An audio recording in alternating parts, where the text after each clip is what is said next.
Hello नमस्कार दोस्तों, स्वागत है आप सभी का हमारे यूट्यूब चैनल में। तो दोस्तों आज की इस वीडियो में हम पढ़ने वाले हैं हिंदी के एक मोस्ट इम्पॉर्टेंट टॉपिक श्रृंगार रस को।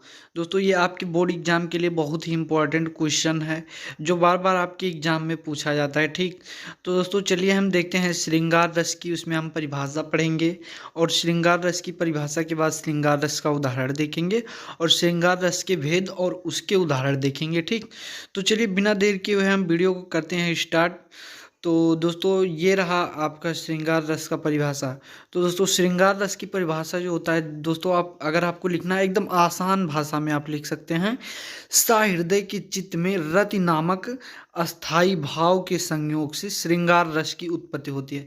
दोस्तों ये वर्ड जो लिखा गया है थोड़ा आपको समझने में तो कठिनाई होगी वैसे, लेकिन है तो बहुत आसान। अगर आप समझ जाते हैं तो बहुत आसान है, लेकिन आपको अगर रटना है तो जल्दी नहीं याद होगा। ठीक, जिसे कहा गया है सहृदय के चित्त में रति नामक अस्थाई भाव के संयोग से श्रृंगार रस की उत्पत्ति होती है। ठीक, जो श्रृंगार रस का अस्थाई भाव होता है दोस्तों वो रति होता है। ठीक, ये रति होता है इसका अस्थाई भाव। और क्या होता है कि जैसे किसी वस्तु को हमने देखा, जैसे किसी वस्तु को अगर हम देख रहे हैं तो वो हमारे दिल और दिमाग में मतलब इतना आसानी से बैठ जाता है, मतलब हमारी स्थिर हो जाता है। ठीक, अस्थाई रूप से वो बैठ जाता है हमारे अंदर। जैसे कोई भी टॉपिक हम पढ़ते हैं तो हमारे दिमाग में कोई कोई टॉपिक होता है कि अस्थाई रूप से वो बैठ जाता है कि हम उसे दोबारा बोलते नहीं हैं। ठीक, तो ऐसे जैसे आप कहीं टूर पे गए हैं या किसी चीज़ को देख रहे हैं, किसी बड़े मंदिर को या किसी पार्क को देख रहे हैं, तो वो चीज़ें आपको जल्दी भूलती नहीं हैं।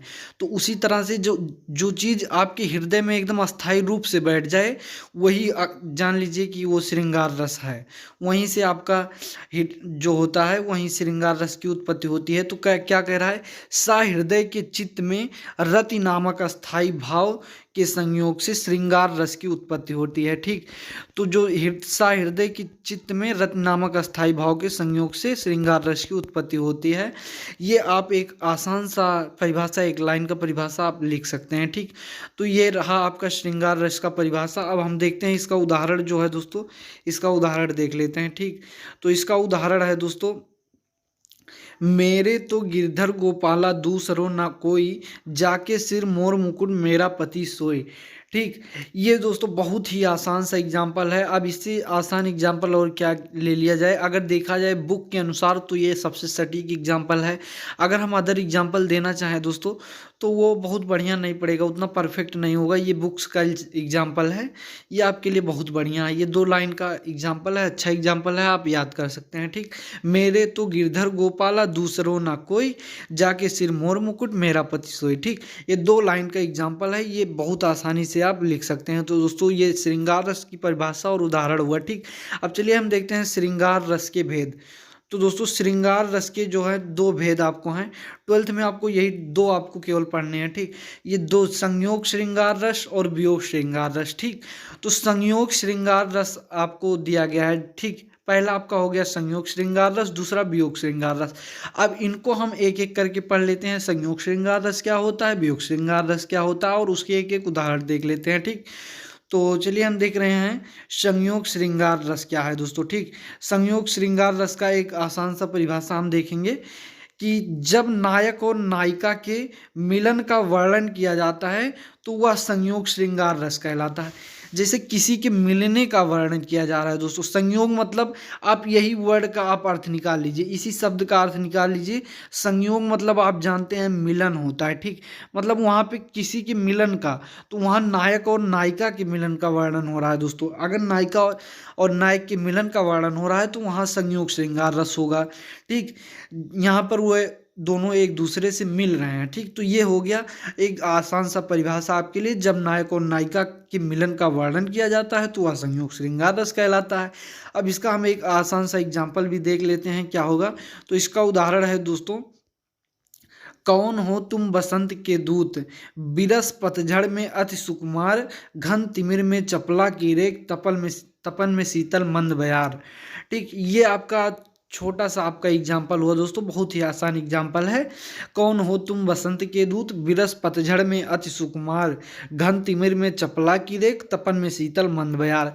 ये एग्जाम्पल आप कई बार पढ़ चुके होंगे, बहुत बार आपके सामने आए होंगे, इसलिए हमने ऐसे एग्जाम्पल को यहाँ पे चुन चुन के रखा है कि जो आप पहले से पढ़ चुके हों और आसानी से आप एक बार देख लें तो वो याद हो जाए। ठीक, तो अगला हम देखते हैं वियोग श्रृंगार रस क्या होता है दोस्तों। ठीक, तो वियोग श्रृंगार रस की तरफ हम आगे बढ़ते हैं। तो वियोग श्रृंगार रस का परिभाषा देखते हैं हम दोस्तों।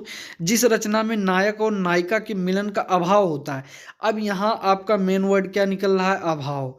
वहाँ हमने क्या निकाला था, संयोग। ठीक, वहाँ पे संयोग रस में, संयोग श्रृंगार रस में संयोग हो रहा था। यहाँ वियोग में क्या हो रहा है दोस्तों, यहाँ पे दुख होगा कि मतलब उन दोनों को दूरी है, मतलब उन दोनों के बीच में दूरी है, वो उनका मिलन नहीं हो रहा। वहाँ पे उनके मिलन का वर्णन किया जा रहा था, वहाँ यहाँ इनके मिलन का वर्णन नहीं हो रहा है। यहाँ इनके मिलन की कमी है, मतलब मिलन नहीं हो रहा है, ये एक दूसरे से दूर हैं। ठीक, वहाँ यहाँ पर विरह का वर्णन हो रहा है दोस्तों। ठीक, यहाँ विरह का वर्णन हो रहा है, वह श्रृंगार रस होता है। ठीक, तो इसका परिभाषा आसान सा क्या है, जिस रचना में नायक और नायिका के मिलन का अभाव होता है और विरह का वर्णन होता है, वहाँ वियोग श्रृंगार रस होता है। ठीक, वहाँ वियोग श्रृंगार होता है। तो ये दोस्तों आपका परिभाषा हो गया, जिस रचना में नायक और नायिका के मिलन का अभाव होता है और विरह का वर्णन होता है, वहाँ वियोग श्रृंगार होता है। ठीक, आप आसान सा ये परिभाषा लिख सकते हैं। बहुत ही मैं आशा करता हूँ ये वीडियो आपको अच्छा लग रहा होगा दोस्तों। एक बार प्यारा सा लाइक कर दीजिए। चलिए हम देखते हैं इसका एग्जाम्पल। ठीक, तो एग्जाम्पल देख रहे हैं दोस्तों।